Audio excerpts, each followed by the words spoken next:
This is the LowcoSports Lowdown podcast. Here are your hosts, Justin Jarrett and Wes Kerr. Hey, Loco sports fans, welcome to another edition of the LowcoSports Lowdown podcast, and we are trying something a little bit different today. I'm Justin Jarrett, joined as always by Wes Kerr, and we're trying to figure out how to make this podcast a little more savvy, a little more forward-facing for the folks. You can see us on video. Going to try to distribute a little bit more, and more people will be able to hear about all the great things happening on the sports fields and courts around the Low Country. And Wes, it's been another great week for us, getting out and covering some basketball. I got to see some great wrestling over at Hilton Head High last week, and then we got to see Jalen Sneed, both named the South Carolina Mr. Football and signed with Notre Dame. I mean, it's just been a tremendous week, and we're going to talk to BJ Payne a little bit later about his star player making it official with Notre Dame. But first things first, check in with the folks. How you doing over there, man? It's been a great week.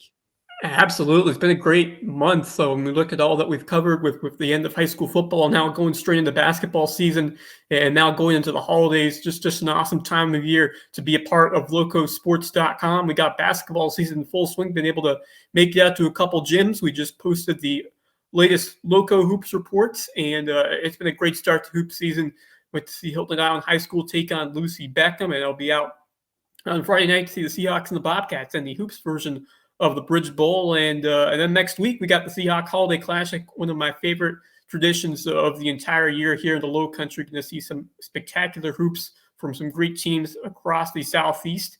And you mentioned it, but just such an honor to be able to talk to Jalen Sneed, who is our first ever Mr. Football from the Loco. Just an amazing honor for him. And it just an amazing experience for me being able to talk and interview with him right after he was named to the big awards. So just a great accomplishment for not only Jalen Sneed and BJ Payne, but for the entire Low Country, getting a Mr. Football, the best football player in the entire state coming right from our area. Just an awesome honor for all of us here in the Low Country. And I'm just so blessed and amazed to be covering all of these outstanding football players and all these outstanding athletes here across the Low Country. Yeah, no question. And like you said, Jalen, the first player from this area and the first linebacker to ever win the Mr. Football Award, which is pretty incredible. Although I would say that probably the fact that he's not just a linebacker had a lot to do with him winning that award, because certainly there were some other outstanding players. The running back at Gray Collegiate had a phenomenal year. But when you look at Jalen and what he did, playing basically every snap, they had to get him a blow here and there on defense when he was playing quarterback. But like BJ told us in the interview that you'll hear here in a little bit, BJ was, he tried to get him off the field at times on special teams, and Jalen wouldn't do it. He wanted to be out there. And I thought that was really impressive too, because, we've talked to D. Delaney about how important special teams play has been to his ability to catch back on with an NFL team and his success with the Buccaneers. So, you love to see a kid who's a top flight recruit, top 100 guy who still wants to get out there and play special teams. He gets the big picture, and what a tremendous kid Jalen is. You were able to catch up with him and be there on his big signing night. So that had to be just a phenomenal experience. Absolutely. What an incredible career that Jalen Sneed has had here in the Low Country. He has certainly earned this opportunity to go on to play at one of the most storied programs in the country, University of Notre Dame. Just cannot wait to see him over in South Bend very soon. He's going to be starting his first semester of classes in January before beginning his first season on the football field this coming fall of 2022. And I mean, in my opinion, the most prestigious recruit that we've seen in this area. Just so exciting to really follow him for a long part of his career. His sophomore year had a great season. Junior year cut short because of COVID, but what a senior season that he delivered for Hilton Head Island High School, and just amazed to see all the accomplishments that he has delivered for himself and this Hilton Head football program. So winning Mr. Football is just an unbelievable honor, and the first linebacker to ever win it. That really says something. And it also speaks to the versatility that he has shown. He's just an Iron Man out there on the field, playing nearly every position imaginable for that Hilton Head Seahawk team, as BJ Payne said here on our interview coming up. And, when you look about when you look at Snead, about the versatility that he brings, and just the incredible explosiveness that he's just shown, not only at linebacker, but really as a safety, as a pass rusher, just an incredible component to this team. And he's going to do the same thing over there at Notre Dame. I mean, you look at what he did last year, this past season, 101 tackles, 8 tackles for loss, a sack, 2 interceptions. He also ran for 815 yards at quarterback, taking over midway through the year.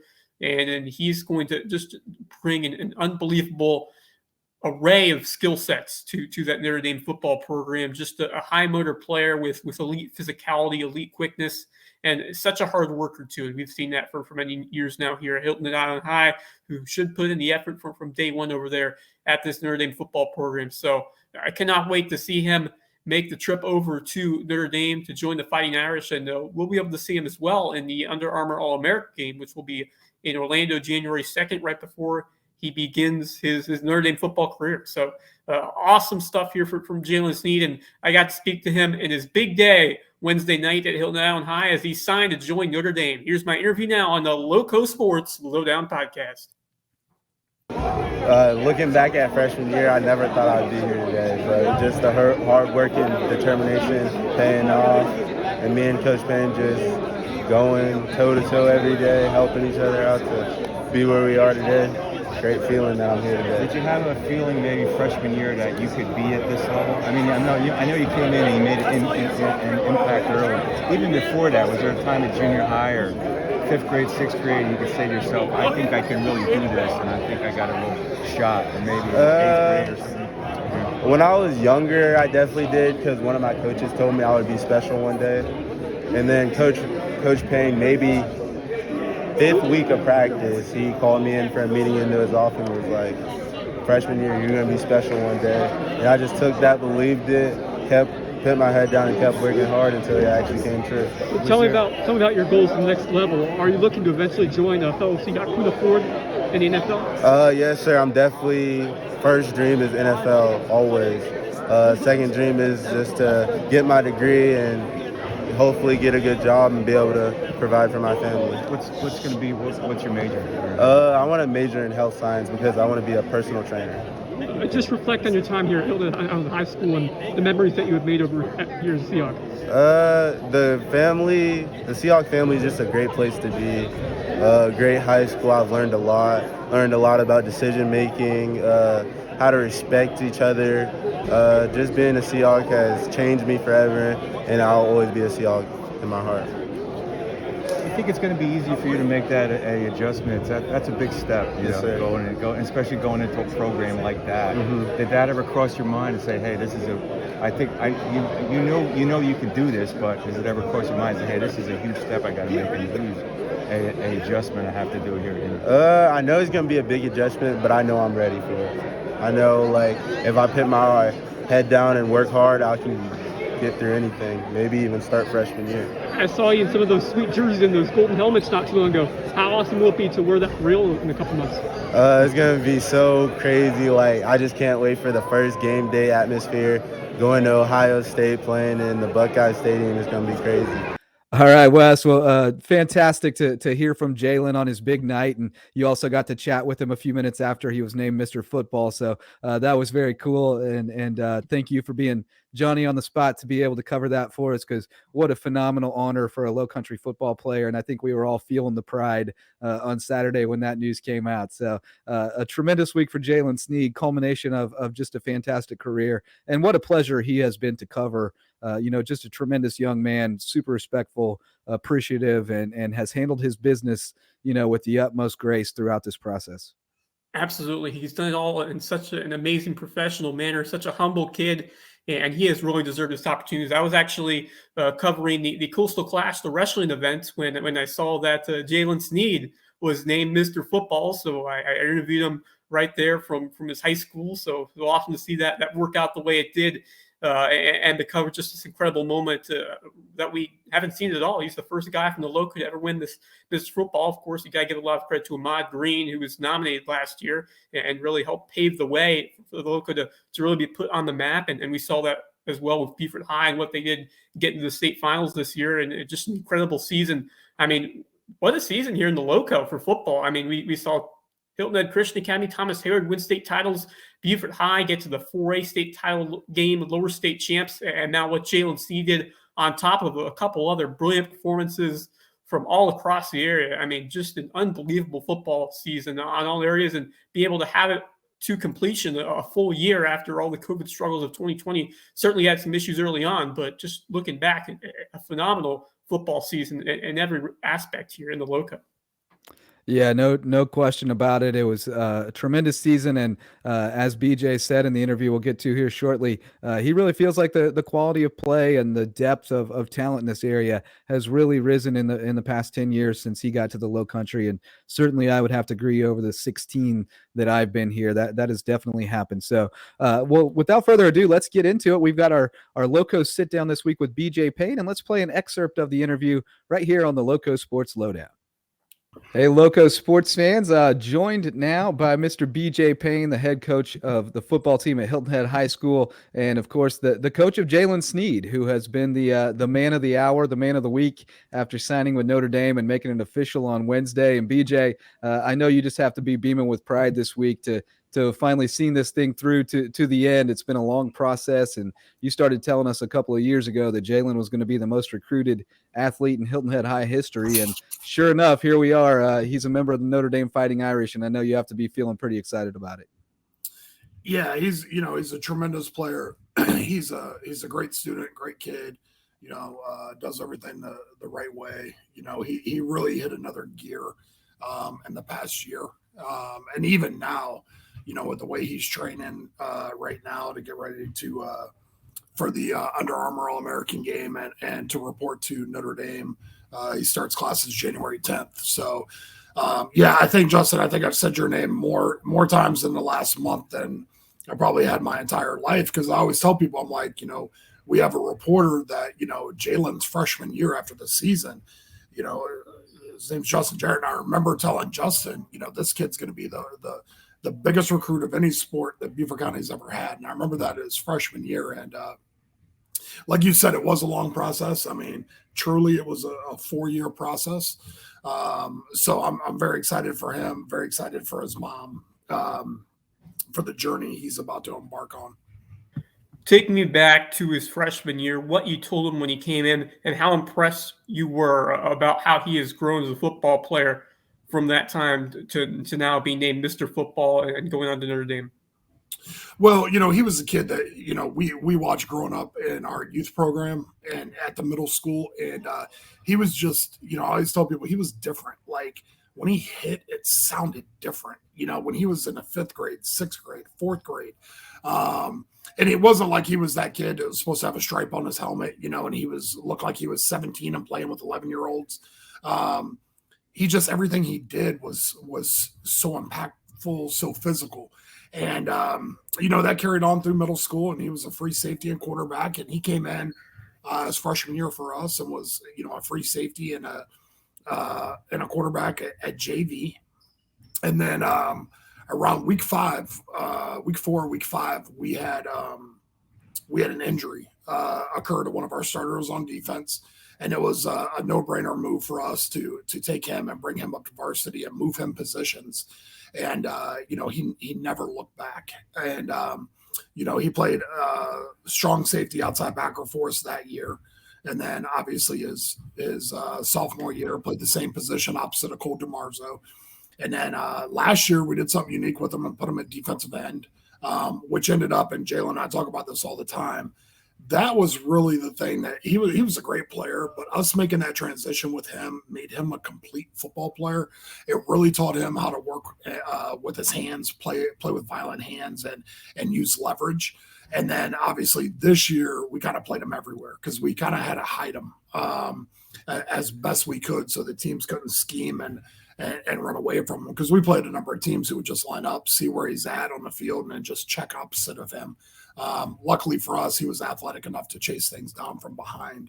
But yeah, he's had an interesting career for us, and he's kind of been all over the place for us. But he's never.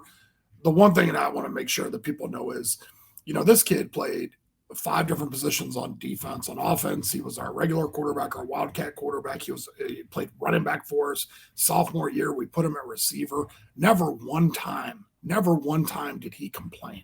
I mean, you're talking a top 40 player in the country, a 5-star kid who his junior year, we said, we're moving you to defensive end because it's the best thing for our team. And never once did he question it. He never once said, man, nah, that's not for me. I'm a linebacker. Never once did he question anything. He just said, yes, sir. And went and played. And in today's day and age and today's athlete, I mean, that's a pretty special thing. Well, and the same thing happened this year with, you moved him around, as you mentioned, on defense, but then you had an injury and he needed to step in and play quarterback. It was, the best situation for the team. And again, I would guess that he didn't question that. And he went out and he gave everything he had on offense, to the point that you sometimes had to rest him on defense because he was given so much on offense, taking so many hits and carrying the ball so much. So, that just really speaks to the unselfishness and the team first mentality, right? Well, without a doubt, he was our wildcat guy, and we were getting him some reps at running back at that juncture whenever he got hurt or whenever our quarterback got hurt, and he had to step in. And if you ask Jalen, though, his whole life he was a quarterback, right? So he thinks he's a 5-star quarterback, but he's not. He arm punts and throws hand grenades. But the good thing is he can spin it well enough to keep people honest. But yeah, he never said anything. And the same thing, we had to give him reps on defense or rest on defense and take away some of his reps there. Never one time did he say, hey, look, my future is on defense. I need to be playing defense only. He did what was for the team, and he's the ultimate competitor. That's the one thing about that kid is if it's competition based, he's going to do everything he can, not only to win, but to bury you. And, so when he gets in a live setting like that, and it reflected because, and basically he played 8.5 games. He had 101 tackles. Imagine if that kid would have been fresh. Like the first week, I think that we did it. He had 22 tackles and like 140 yards rushing against Wade Hampton, something like that. Pretty ridiculous numbers. But, that's the one thing is, it gets to the Mr. Football and everybody's talking about, this kid or that kid with their stats. And I think they forget that this kid played every single down of every single game. He never came off the field. And he also played every special team. And if I took him off of kickoff, he would complain about it. I'm like, hey, you need a blow. And he's like, not on kickoff. So that's it's a pretty special thing. That's a great point. Just an absolute warrior out there on the field. Tell me about the work that he put in off the field in training and lifting and workouts, and then also just watching film. How did all that really empower him to become the player that he is now? Well, the off the field piece for him, actually myself and Coach Brown, Shane Brown, our basketball coach, we had a talk with him, a year and a half ago, right before, like 2 years ago, I guess, right before all the COVID stuff happened. And we talked about what he needed to do to separate himself and put himself into an elite category. And, part of that was he really needed to work on his hips and his overall footwork. He was an athletic freak. He could run, jump, do all those things, strong as a bull. But he was more of his first couple of years here, he was a bull in a china shop. And we jokingly talk about his nickname Nuke, and he blows things up and stuff like that. But the reason, Justin, you can appreciate this unless you guys are both baseball guys, is the reason why I originally gave him the nickname Nuke was because of the movie Bull Durham. Yeah.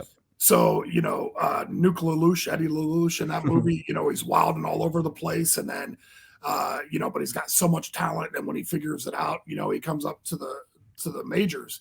And so that's where that nickname stemmed from. Now, when COVID hit, we had told him things that he needed to work on. And not just as a football player or basketball player, but just as a general athlete. And, we had that situation with COVID and everybody's, learning from home.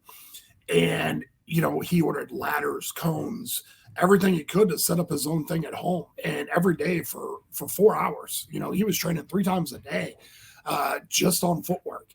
And then when that really showed was, last spring when he went to camps, because the one thing, people would say, oh, he does this, but, can he cover? So when he went to these combines and just shut everybody down, the top receivers in the country, top slots, top running backs, but that was something that he worked on, he mastered. And, you tell kids all the time, like, you can be a great athlete and go here. But the guys that go to the elite level, that go to the top, they're guys that do things on their own, not just what we do within our own strength program and our own speed program, but guys that go over and beyond and do the unique individual things, to make them better. And that's what he did. He took the bull by the horns and, decided that he wanted, to 100% be the absolute best. And he set goals, and, we sat down and he had, individual goals that were being Mr. Football, that were playing in the Under Armour game. And, he was fortunate enough to reach those goals. Yeah, you've had a terrific track record here over the years of sending guys off to great fits for them, whether it's, lower levels or at the Division I level. And I think some people would probably even say getting some guys over recruited almost, like you've been able to place them at places that people didn't think they would be able to get to. What is the key to that? I know you've made it a priority that, that's going to be kind of a hallmark of your coaching, is you're going to get guys placed at the next level. But how do you go about doing that? How have you created the network that you need to be able to make that happen? Well, I think it's a number of things. I think it's some things that I do. I think it's things that we do as a staff. I think it's obviously things that our kids do. In Notre Dame's recruiting press conference afterwards, somebody had asked Marcus Freeman about his relationship with me. And, he talked about that, how it goes back 15, 20 years. But, he said that, when BJ Payne calls me and tells me he's got a guy, I know he's got a guy. And this is what I tell people all the time is I don't have magic pixie dust in my pocket, right? Like I don't pull it out and sprinkle it and offers appear. But what has happened, I think, is through my years, 16 years as a head coach in Ohio and in here, is that there's been a trust earned to where if I call a college staff or if I call a college coordinator or head coach and say, hey, I got a guy, he's a dude, he can play for you, that it doesn't mean they're going to offer him, but it means that they're going to watch that film. They're going to watch that kid. And that comes from a number of different things. I think it's from our relentless pursuit of getting kids recruited, from taking them to combines, taking them to camps, which is very unselfish from my personal family because it takes a lot of time away from them. But they see the bigger picture. So we get these kids out. We get them to different regions. They're going to naturally get recruited here by ACC and SEC schools, but we get them to camps in the Midwest. We get them to camps in the Northeast. And now all of a sudden, our kids are truly getting recruited nationally. Then, like I said, our staff does a great job from staying on our kids from academics to giving extra time. And then the third piece is the kid themselves, is that, I always say that we run our program like a college program. Like we have mandatory study tables. We have mandatory training tables where we feed them and things like that. So what our kids do is they're used to that environment. They're used to that setting. So when our kids go to college, there's not a big transition. A lot of our guys, when they go, they're really, really good college football players at their universities, and they're playing early because there's no adjustment. They're used to having study tables. They're used to having, 3 times a week, they got to sit down for an hour and do their work. Where some kids who don't have that in our high school program, they're not used to that. And so they get to the next level, and it's a total different thing for them. But that's it. At the end of the day, it's still in the colleges to get them recruited. And like I said, we've earned that trust. And I'm brutally honest with our players. I'm brutally honest with our parents and with college coaches. If a kid's not a guy, I'm going to tell them. And that's happened before. And it's happened here, to where a kid thinks he's at this level, but he's really not. He's here, and that's okay. There's nothing wrong with that. There's nothing wrong with being a 1AA guy, a Division II guy, or Division III guy. There is a major difference in being a great high school football player and being a college recruit or a college prospect.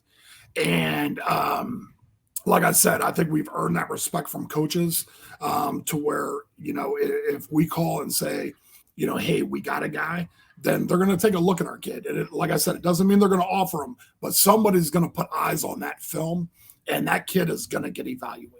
How has the relationship with Puna and Jalen Sneed, how has that really impacted Jalen's career, and what has he learned from watching Puna and hearing from Puna's experience?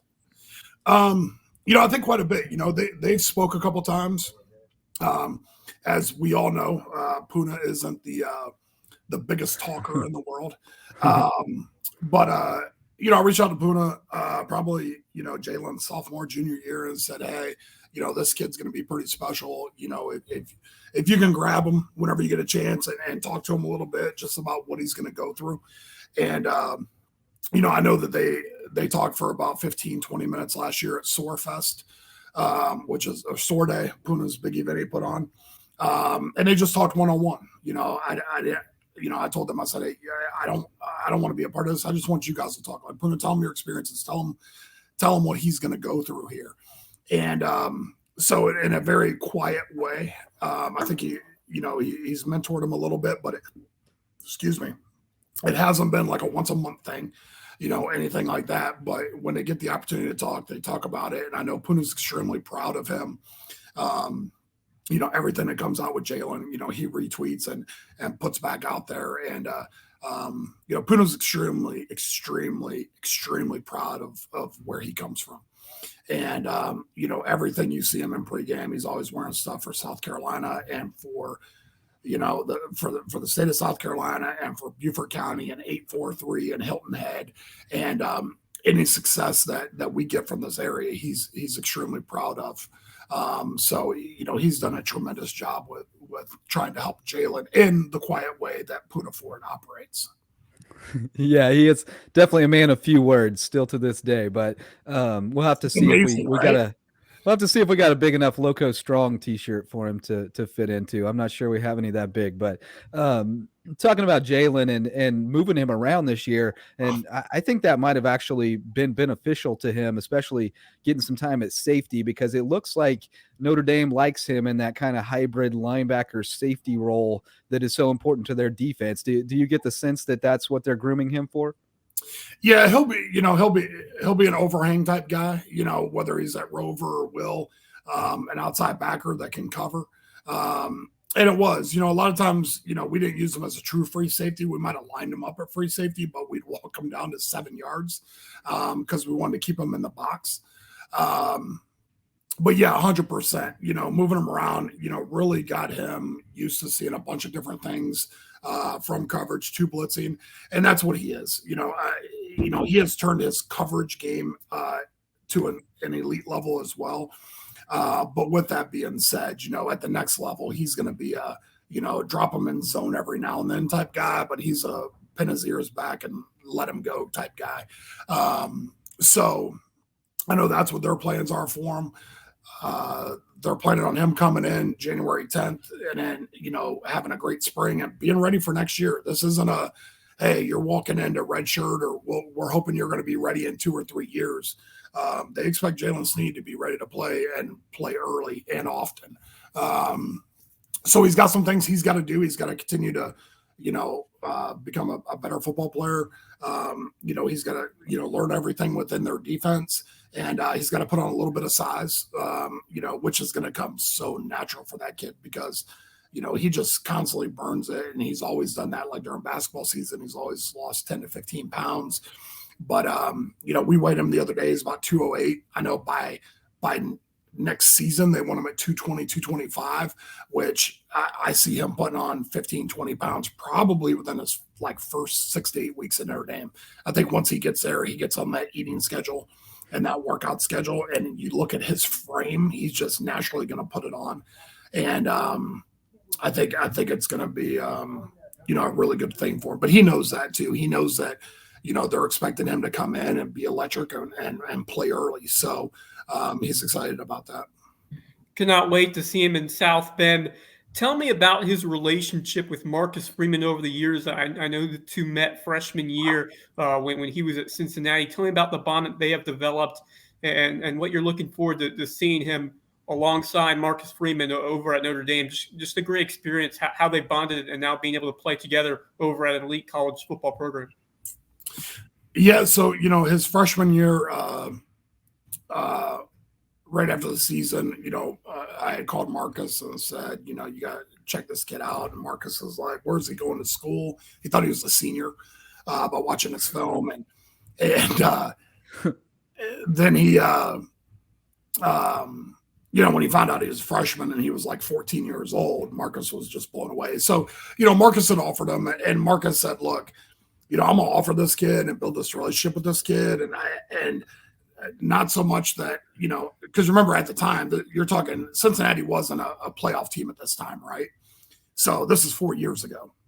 And, they're just a really good team in the American Conference. And, and Marcus said, this kid's going to be an elite top 50 kid. Not so much that I'm recruiting him for Cincinnati, but I want to build a relationship for this kid because I want to recruit him for me because who knows where I'm going to be at in 4 years. And, Marcus was foreshadowing, which makes him the elite recruiter that he is. And he built that relationship with Jalen throughout the years, over the course of 4 years. And then, he gets to Notre Dame about a year ago now. It was last January. And Marcus and I, have an extremely close relationship. And we talk all the time, almost like every other day. But when we do, it's like 11 p.m. at night. It's 10 p.m. at night. It's when he's leaving the office and heading home. And he called me like at 10 o'clock in the morning. And I said, he calls me and he says, hey, what's up? And I was like, what do you want to know about Snead? And he said, oh, no, I'm not calling about Jalen at all. He was like, I'm just calling to see how you're doing. I'm like, no, you're not. And then he was like, well, I mean, maybe we're in the recruiting room. Maybe we just got done watching Jalen Snead's film. Maybe we're going to offer him here at Notre Dame. And then we had a big laugh about it. But then that's when they really, built that bond. And I told, the first Zoom meeting that they had, with him and his mom, when they hung up on the Zoom, I looked at his mom and I said, I don't know if you'll fall in love with the University of Notre Dame, but I know that you'll fall in love with Marcus Freeman. And, at that time, I personally had not seen Notre Dame's campus. Obviously, Notre Dame, it's a great academic school, but you don't know all the pieces that go to the puzzle. And as I learned that, I was, pretty blown away. And I knew it was going to be, for what the kid wanted and for what his mom wanted. I knew it was going to be a no-brainer. When him and I went up in April on an unofficial visit, he said in April, he said, I'm done. This is where I want to be. I just need mom to see it. And he knew as soon as mom saw it that it was going to be, she was going to, stamp it and seal it. And,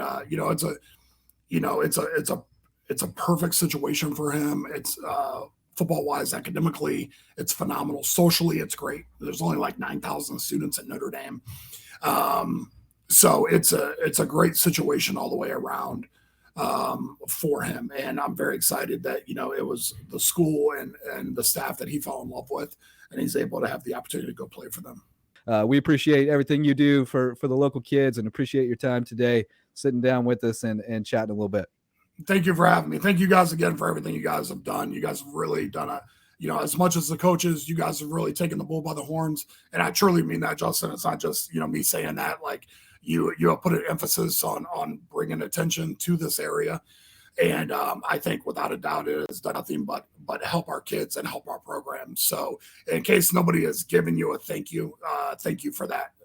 We do hear it, but we never tire of hearing it either. So we appreciate the kind words. And Wes, always, my goodness, this guy, Wes covers like 50 games a week. It's absolutely amazing. Wes is a tremendous workhorse, high motor, high energy guy. He's going to give you everything he's got on every play. Wes is he's the Puna Ford of journalist. Yeah. Like, he just shows up and grinds and does everything he said he needs to do, but does it, he's still quiet. I've known Wes for, obviously years.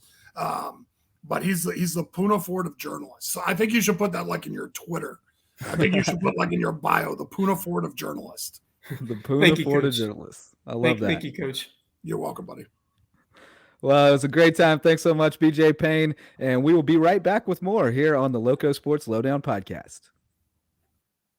Well, Wes, always great to talk with BJ and get a little more insight into, his process and how he runs the program and how he's been able to get so many kids off to the next level. And really what it boils down to is just, getting to know the kids on a personal level, understanding what their priorities are, making sure their eyes are open about what the process is going to be, what the requirements will be of them, and just finding the place that is a fit for them, even if it means a place where they're not going to play football. And I love to hear that. And, it's not for everyone. It really is a full-time commitment.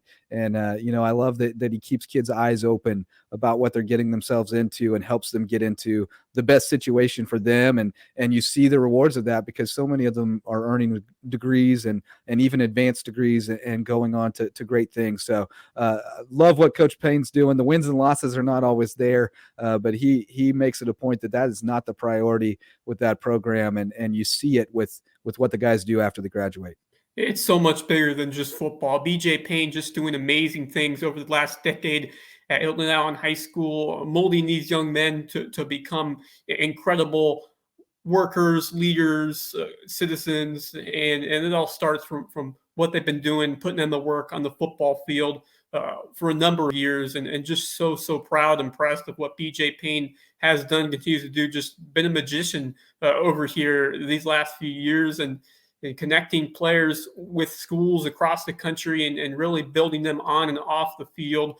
They put in the work. They've earned it. I mean, it hasn't just been a fluke. They have absolutely earned all the opportunities that they have given. And you've seen going all the way back with Michael Julian and, of course, the big name Puna Ford, who really put this program on the map and now playing for the Seattle Seahawks and just came off a spectacular game recently. And of course, we talked about that with Coach Payne, but you just look at all that he's done for this community, building so many amazing young men who continue to do great things both on and off the field. And we see that continue to pay dividends all across our community. And we always say a football coach, it's much more than wins and losses. It's much more than what you do on the football field. You're building young men to do amazing things well after they hang up the cleats. So just once again, just amazed and just so proud of what BJ Payne continues to do. Such a great interview.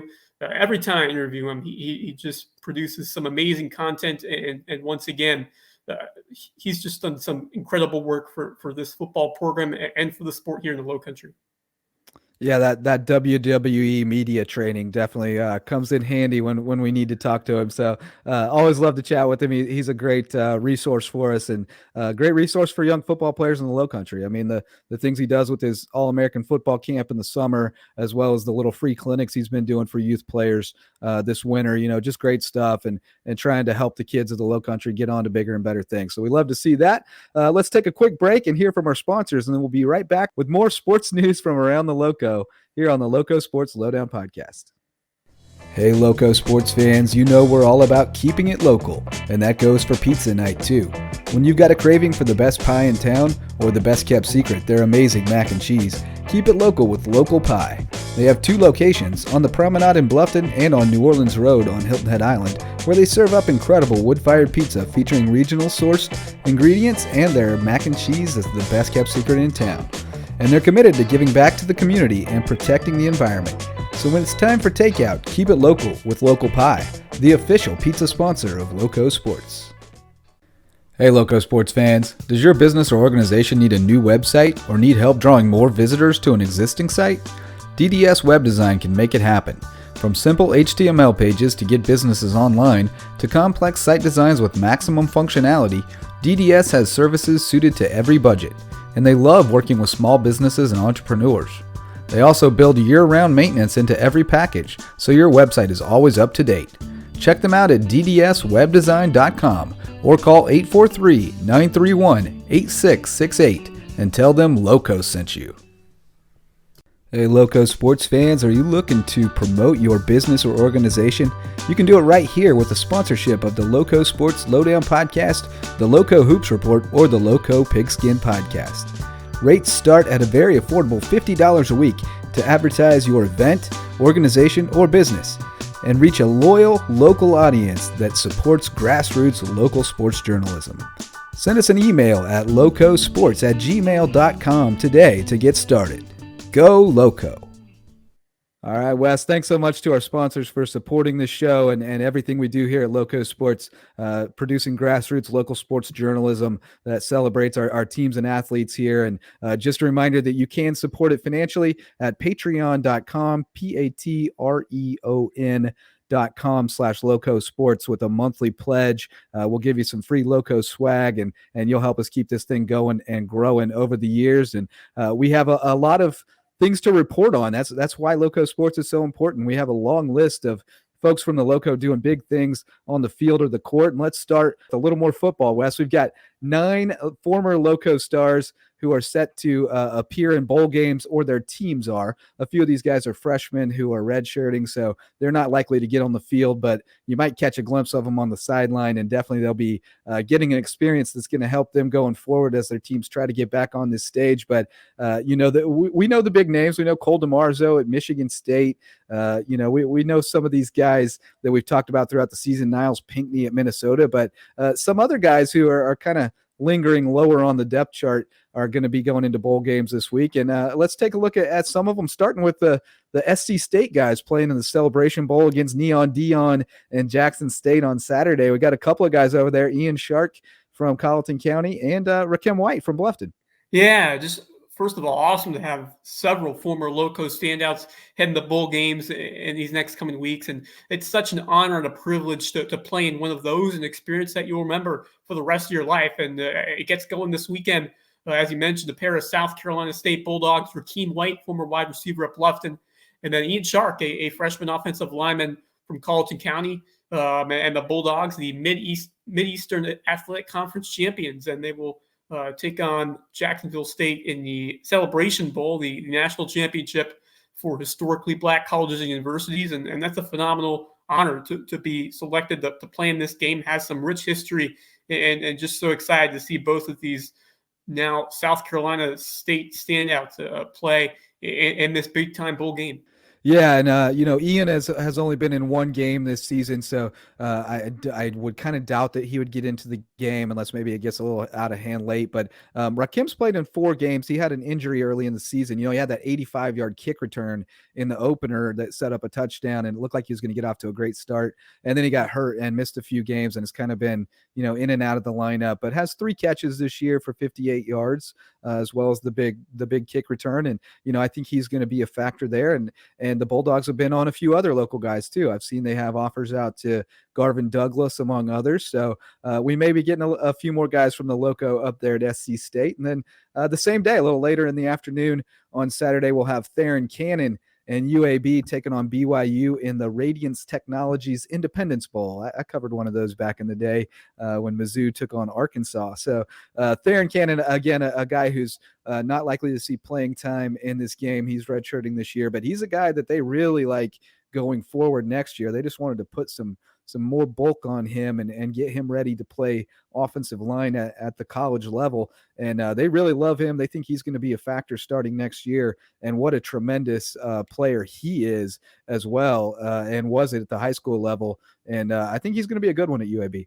He was a absolute dude at Thomas Hayward, was instrumental in paving the way for that phenomenal rushing attack last season and the last few years, and now over at UAB, helping lead the Blazers to the Radiance Technologies Independence Bowl against BYU. And I think maybe another Thomas Hayward Rebel could be interested in this one, Brandon Butta Howard, and maybe some others too. So excited to see Theron Cannon potentially out there one last time. And I think he's got a very bright future, especially once he continues to get in the weight room and gets ready for what should be some big seasons ahead over there at UAB. Yeah, that's a great point about Butta. He, last I heard, Butta had been accepted into UAB. He has a PWO offer, but is hoping to get a scholarship offer after the dust settles after this first round of signings. And I think that will probably come to fruition for him. If not, he does have some other opportunities. He's going to weigh those, and he's definitely going to play football at the next level. I have no doubt about that, and probably going to be a factor wherever he does, because he's a tremendous player. And here's a guy we talked about earlier in the show with BJ Payne, Sam Suma out of UCLA. Again, redshirting this year. We won't see him on the field on Tuesday when they take on North Carolina State on Fox at 8 p.m. in the San Diego County Credit Union Holiday Bowl. But Sam is a guy that BJ Payne mentioned to us, third on the depth chart this season. They think he's got a great chance to move up next year and possibly even earn a starting role. So that's going to be exciting to see. And later that same night, 10:15 for the Night Owls, we get to see Niles Pinckney from Whale Branch play for Minnesota against West Virginia in the Guaranteed Rate Bowl. So, going to be a fun night on Tuesday. If you're a Loco football fan, you can won't have as many basketball games this Tuesday as most weeks. So you'll be able to check on December 28th, check out a couple of Loco guys playing in bowl games. Yeah, we got a nice doubleheader there. Sam Suma, freshman at UCLA, a former Seahawk playing NC State, as you mentioned, in the Holiday Bowl. And Sam, he was a legend here at Hilton High on the football field and, of course, on the basketball court, helping lead the Seahawks to that amazing state title run. And, I think he's got a chance to develop into a really special player over there at tight end. We've talked all the time about those basketball standouts developing into successful college and NFL tight ends. And I think he's got a chance to certainly do that. And he's got a great build, a great frame. We've seen his skill on the football field.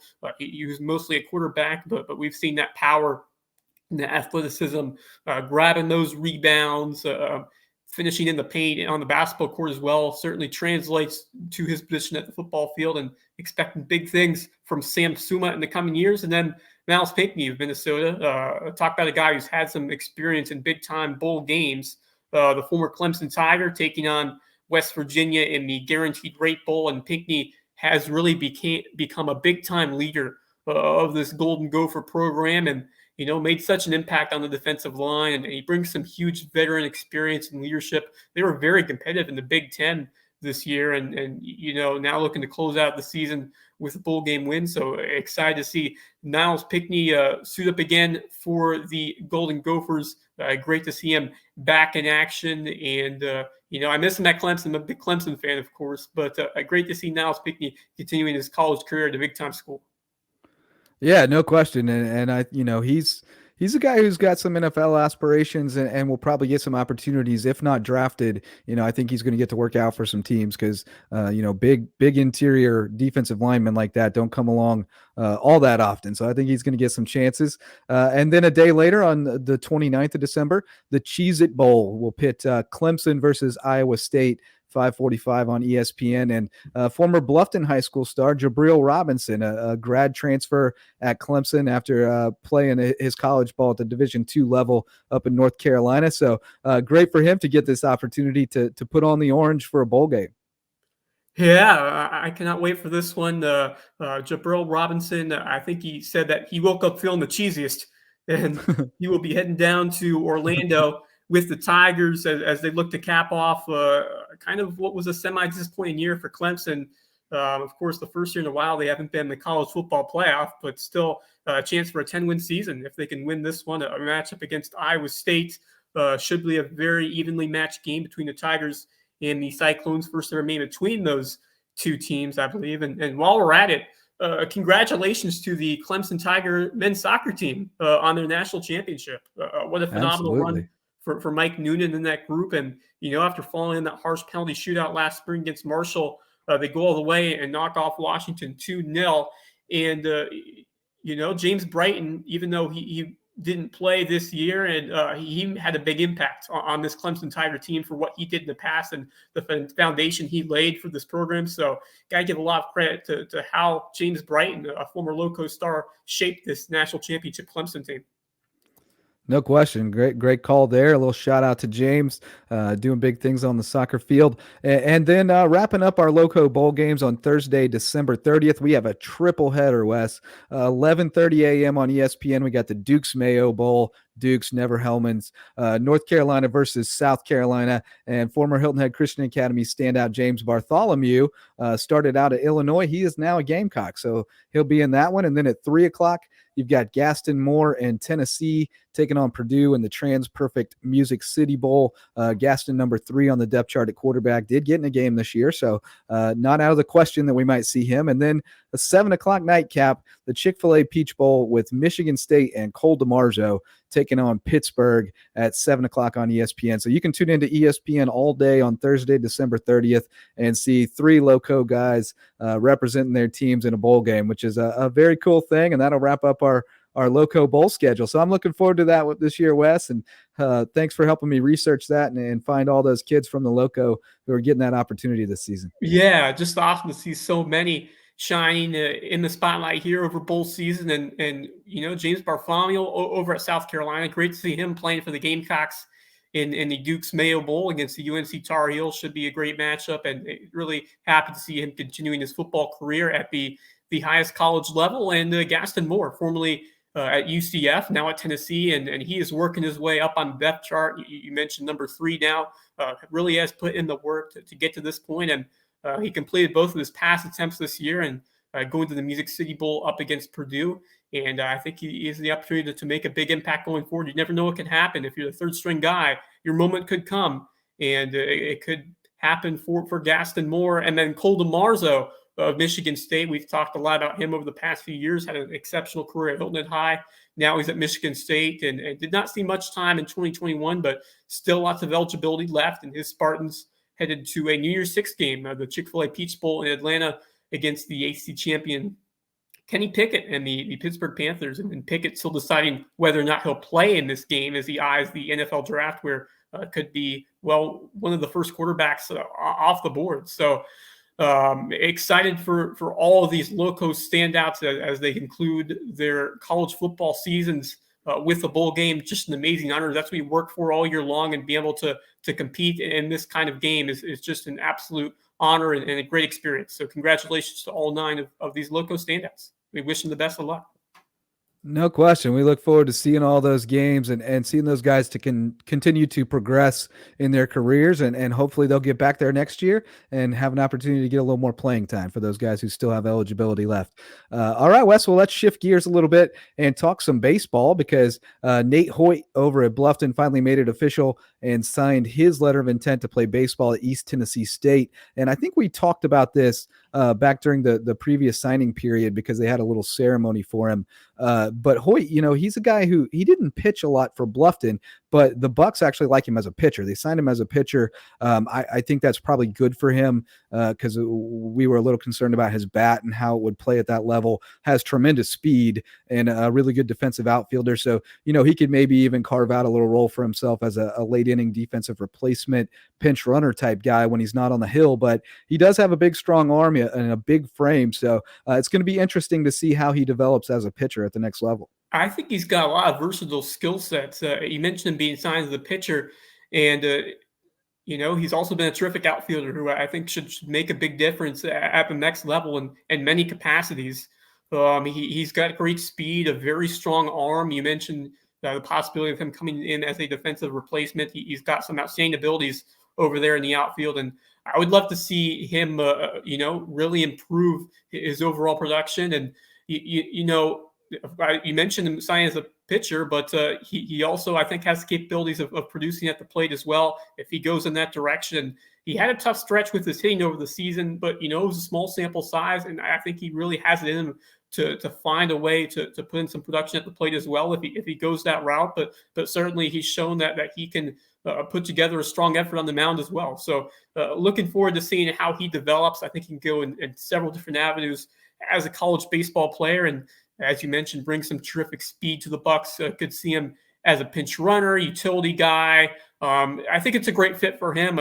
They're a very competitive team and a very solid Southern Conference with teams like Wofford, UNC Greensboro, and many others. And he's a defensive superstar. He's a terrific athlete, and I think he has a great chance of finding a way to make some big impacts to this ETSU team in the coming years. So congratulations to Nate Hoyt, and best of luck to the next level. Yeah, no question. And speaking of the next level, a little bit of basketball recruiting. We know that Nick Pringle from Whale Branch via Wofford is now at Dodge City Community College out in Kansas and has signed with Alabama, which is, a program that is really coming into its own as one of the elite programs in the country, really, certainly in the SEC. And man, Pringle is on a tear in his redshirt freshman season at Dodge City. He's played in 12 games.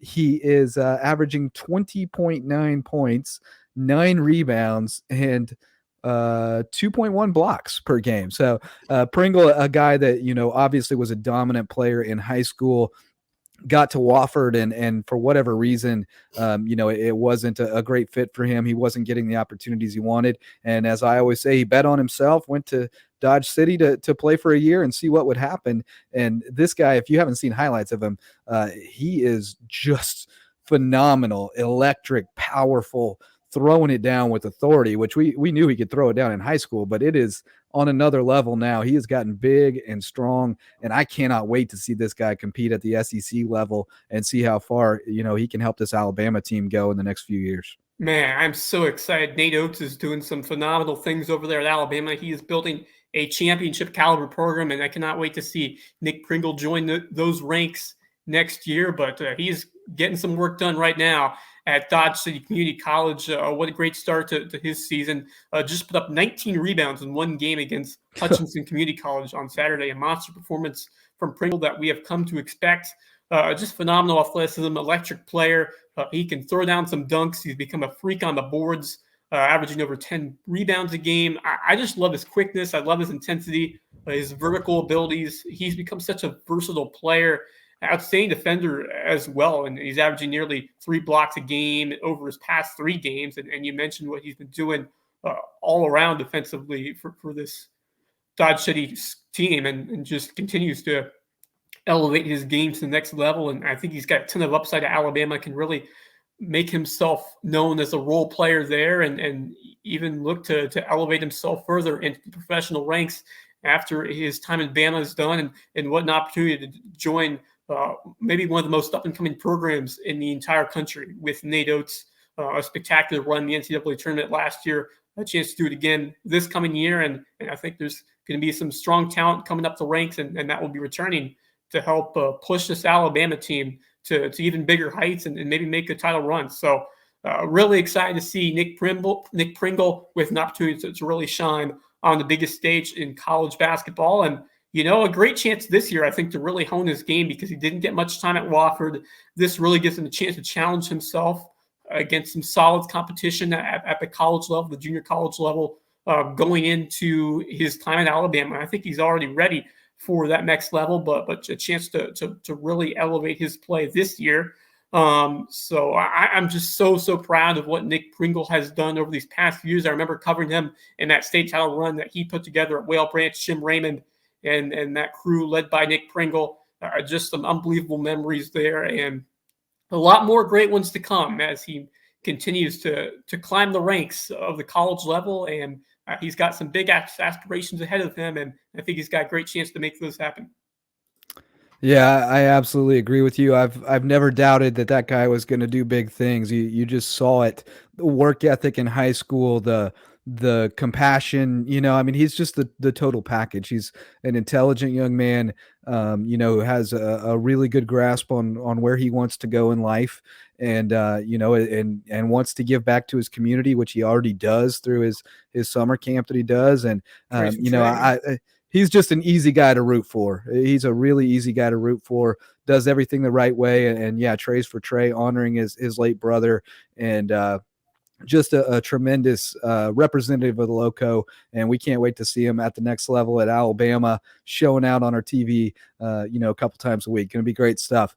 But let's talk a little bit about wrestling, Wes, because we are also in the throes of wrestling season, and we had a great tournament over on the island this weekend with the Coastal Clash. Had 22 teams from up and down the East Coast coming in, a lot of really great competition, but we saw the local teams perform very well. May River finishing 4th, Battery Creek cracking the top 10. Hilton Head High a little shorthanded at the moment, the first month of the season here, but they're also off to a good start in dual matches. So, the Low Country looking good in wrestling this season. I think this is one of the fastest growing sports in the area, especially because of what's happening at the youth level now that has really been absent until a few years back. And you look at what Reverence Wrestling Club is working with a lot of these high school guys, as well as the younger wrestlers, and doing a tremendous job here in Bluffton. And then the Hangar on the island also doing great work with, Jeffrey Estrada doing some great work over there.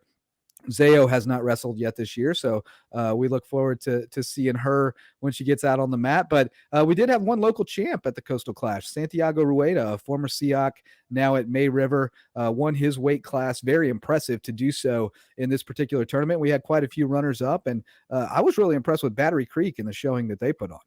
Yeah, absolutely. Just a great performance all around here from the Loco on the island. What a great 2 days for wrestling, led by that tremendous showing from May River, who's really become, I think, the new wrestling power here in the area, in the Low Country. And as you mentioned, Santiago Rueda taking the crown in the 145-pound class. And what a start to his season. And he helps the Sharks take fourth place in an absolutely loaded field with teams across the Southeast, South Carolina, Georgia, and Florida. And Rueda, he had to work hard to get to that title. And, every match was a challenge for him, and just a fantastic competition for all of these wrestlers to start the season, really finding ways to grow your game against the cream of the crop.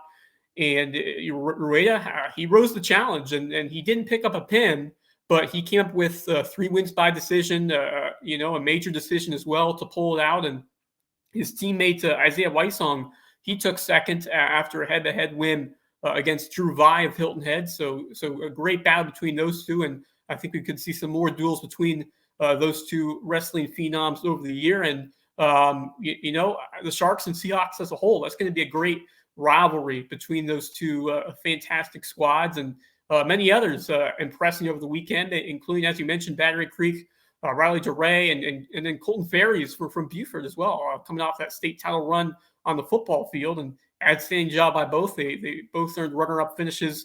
And then Battery Creek, taking 10th place as a team. That's a big accomplishment against a great group of wrestling teams from across the Southeast. And how about Thomas Hayward in their first ever season on the mat? Zane Wilson and Jordan Michael earning their first pin. So great experience for that Rebel team, who I think should improve quickly with the talent they have in that group. And we've seen how much that helps their football team really improve, especially those guys on the line. We've seen that at May River, and I think it can pay dividends as well for Thomas Hayward. So it's a great job all around from the Loco contingent.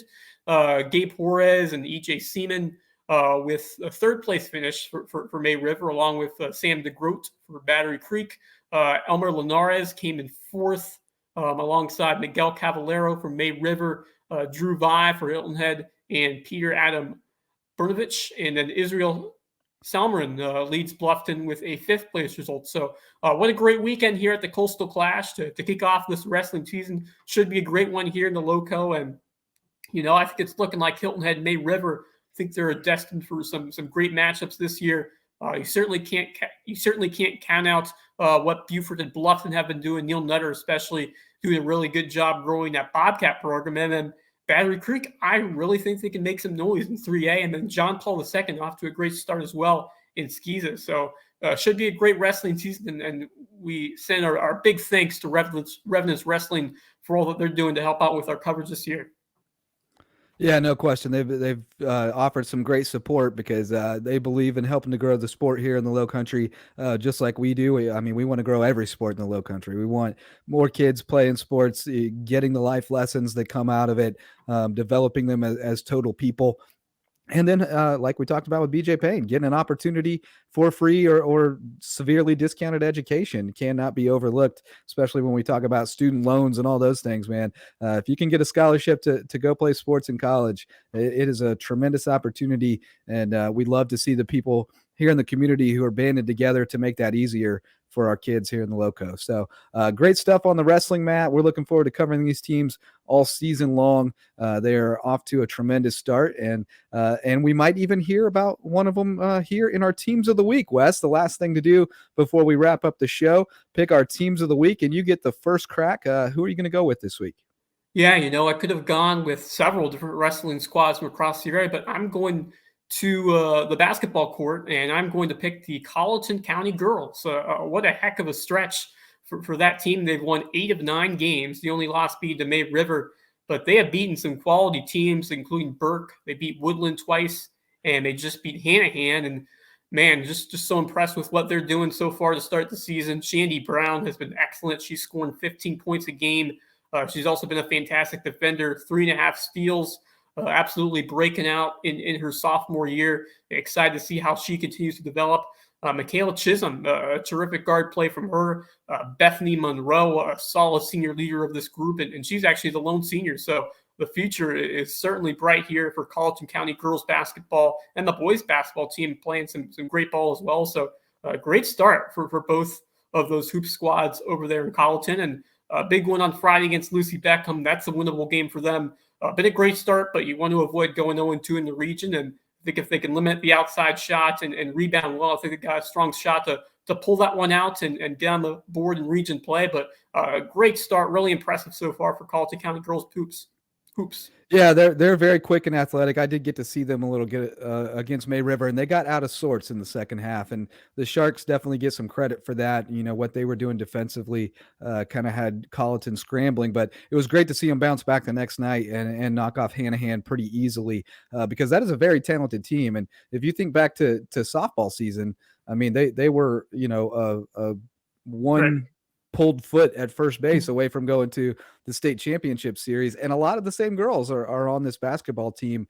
They're just great athletes, great competitors. And at the high school level, you don't necessarily have to have the star power if you've got kids who buy into the team first game and do their job and compete. And I think we're seeing that with Colleton County girls for sure. They look like a great team. I'm gonna give some love over to the Bridges Prep boys basketball team because these guys have been on an absolute tear too. And, they won 8 in a row, got to a 10-2 start, which is just tremendous for a program that really was not on the radar of anyone. The past 3 years, they averaged 4 wins a season.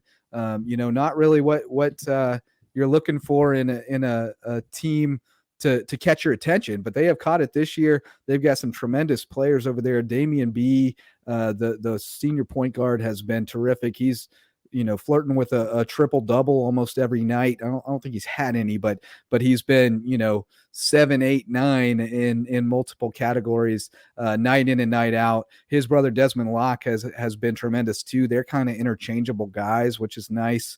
And then they've got some role players who are buying in. Matthew Torres is the 3-point shooter. Tony Jones is the banger inside. They've put together a nice little team there. And their only losses are to Buford Academy, which, has had a tremendous week as well. And I could have considered them for my team of the week. But let's throw some love over to Bridges, sitting at 10-2 going into the break. And very impressive what we've seen from them. And Darius Brockington, I think, starting to mature as a coach and start to really get those guys to buy into what he's doing. Yeah, phenomenal start for the Bucks. 8 consecutive wins after losing those 2 to Buford Academy. What a start for Damian B. He's nearly averaging 13 points a game, 10 assists. So you look at what he's done, seeing the whole court and his knowledge of the game that really has complemented his scoring touch as well. Some great leadership that he has shown. That Desmond Locke, 12.5 points and 9.5 boards per game. Absolutely phenomenal on the glass. And, I really think this team has a great chance to make some noise in this region. Estill, Bamberg, Earhart, Branchville, Charleston Collegiate, Royal Live Oaks. I think they have a solid shot of finishing at least in the top half and maybe even going for the title if they can continue this play. Obviously, going to be difficult to sustain that and throughout a full schedule, but I really think these guys have the shot to do it. And I'm just so impressed by the culture that they have developed. Everyone has bought into this program. They've been playing a great team brand of basketball, and I think that should continue into region play coming up in January. So really excited for Bridges Prep and the start that they've put on here in basketball season. No question, and it's been a great hoop season so far. We've got a bunch of teams we could have honored there. Tremendous start for several squads, and we look forward to everybody getting into region play. You know, it's already started for some of the schools, and we look forward to seeing more of those loco on loco matchups as the season goes on. Going to be a great year for hoops here in the Loco as always, and we'll be here to cover it all for you on the Loco Sports Lowdown and the Loco Hoops Report. You can subscribe wherever you get your podcasts, and you'll get a notification every time a new episode drops. That's going to do it for this episode. Thanks so much for joining us. And until next time, go Loco.